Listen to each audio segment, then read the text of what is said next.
पटना के बीचों बीच होटल के अंदर चल रहा था गुप्त कारोबार। बाहर बोर्ड पर लिखा था रूम उपलब्ध है, लेकिन अंदर व्हाट्सएप के जरिए तय हो रहे थे सौदे। पटना बिहार की राजधानी, जहां दिन में लोग नौकरी, पढ़ाई और कारोबार के लिए दौड़ते हैं, भागते हैं, लेकिन रात होते ही इसी पटना के सबसे व्यस्त और पॉश इलाके में एक गांधी मैदान के पास एक होटल के कमरे में ऐसा खेल चल रहा था जिसकी पूरी बुकिंग रिसेप्शन से नहीं बल्कि व्हाट्सएप पर होती थी। पहले ग्राहक को भेजी जाती थी लड़कियों की तस्वीर, फिर पसंद, फिर रेट और उसके बाद होटल का कमरा। लेकिन इस बार कमरे का दरवाजा कोई ग्राहक ने नहीं बल्कि पुलिस ने खटखटाया, और जैसे ही दरवाजा खुला, अंदर का नजारा देखकर पुलिस भी चौंक गई। एक साथ कई महिलाएं, एक युवक, शराब, आपत्तिजनक सम्मान और होटल संचालक मौके से हुआ फरार। अब सवाल सिर्फ इतना नहीं है कि इस होटल में क्या हो रहा था, सवाल यह है क्या पटना के बीचों बीच एक कथित सेक्स रैकेट लंबे समय से चल कैसे रहा था। अगर चल रहा था इसका जवाब अगर हां है, तो आखिर इतने दिनों से किसी की इसकी भनक क्यों नहीं लगी। अब नमस्कार स्वीकार करिए, आप देख रहे हैं खबर पॉइंट में, हूं आपके साथ शुभम उपाध्याय। आज की इस रिपोर्ट में हम आपको बताएंगे कैसे व्हाट्सएप पर कथित और पूरी तरीके से डील होती थी, कौन लोग होटल में पकड़े गए, पुलिस को सूचना कैसे मिली और आखिर इस पूरे नेटवर्क के पीछे कौन कौन लोग हो सकते हैं। तो चलिए शुरू करते हैं। यह मामला है पटना के गांधी मैदान क्षेत्र के एग्जीबिशन रोड का, जहां अभिषेक प्लाजा की दूसरी मंजिल पर पटना डॉर्मेट्री नाम से एक होटल संचालित हो रहा था। बाहर से देखने पर एक बिल्कुल सामान्य होटल, आते जाते लोग, रिसेप्शन, कमरे और सब कुछ वैसा ही, लेकिन पुलिस का दावा है कि अंदर कुछ और ही कहानी पक रही थी।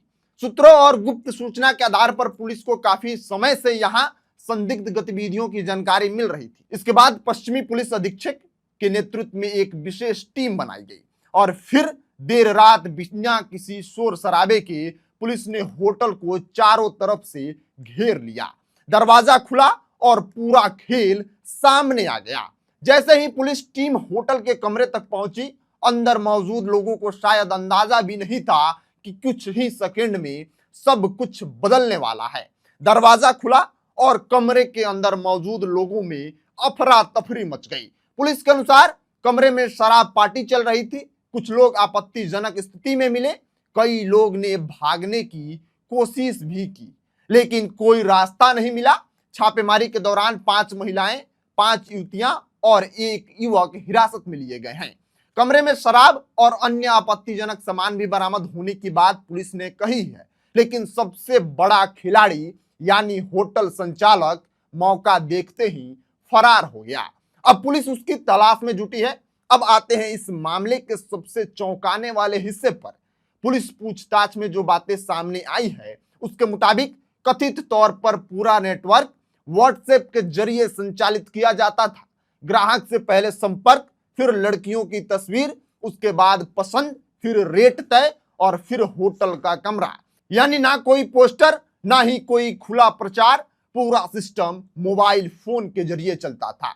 अगर जांच में अब पूरी तरीके से साबित होता है तो यह केवल देह व्यापार का मामला नहीं बल्कि डिजिटल माध्यम का इस्तेमाल करके संगठित तरीके से कथित नेटवर्क चलाने का मामला भी बन सकता है। पूछताछ के दौरान पुलिस को यह भी जानकारी मिली है कि कथित तौर पर कई लड़कियां जो हैं होटल में ही रहती थी। ग्राहक के कॉल या बुकिंग के बाद उनके कमरे तक उनको भेजा जाता था।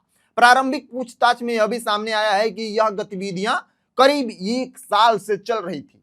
हालांकि इस दावे की पुष्टि जांच पूरी होने के बाद ही हो सकेगी। अब सबसे बड़ा सवाल कि जो लड़कियां और महिलाएं थी किन राज्यों से आई थी।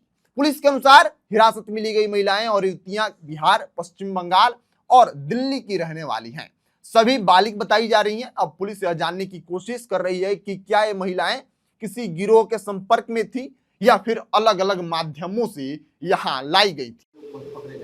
जी, गांधी मैदान थाने में एक सूचना प्राप्त हुई कि एग्जीबिशन रोड के एक होटल में ब्रोथल का कार्य चल रहा है, जिसके सत्यापन एवं आवश्यक कार्रवाई हेतु गांधी मैदान से एक स्पेशल टीम वहां गई और वहां छापेमारी के क्रम में 10 महिलाओं को उन्होंने हिरासत में लिया है और साथ में एक पुरुष को भी लिया है। छानबीन के क्रम में वहाँ पे काफ़ी आपत्तिजनक सामग्रियाँ भी प्राप्त हुई हैं और कुछ दारू के बोतल भी प्राप्त हुए हैं। तो अभी इसमें आगे का अनुसंधान जारी है और जैसे भी कुछ भी चीज़ें हमें बातें सामने आएंगी तो हम आपको अपडेट करेंगे। बालिग है या सभी नाबालिग हैं? अभी जो प्रथम दृष्टया चीज़ें सामने आ रही हैं तो ये बालिग प्रतीत हो रही हैं। 10 लड़कियां हैं। ये सब कहाँ के रहने वाले कुछ पता चला? अभी जो पूछताछ में बातें सामने आ रही हैं इसमें कुछ लड़कियां बंगाल की हैं, कुछ दिल्ली से हैं, कुछ बिहार की भी हैं। जांच में सर क्या बताया प्रथम दृष्टया में क्या मामला है, पूछताछ में क्या बताया?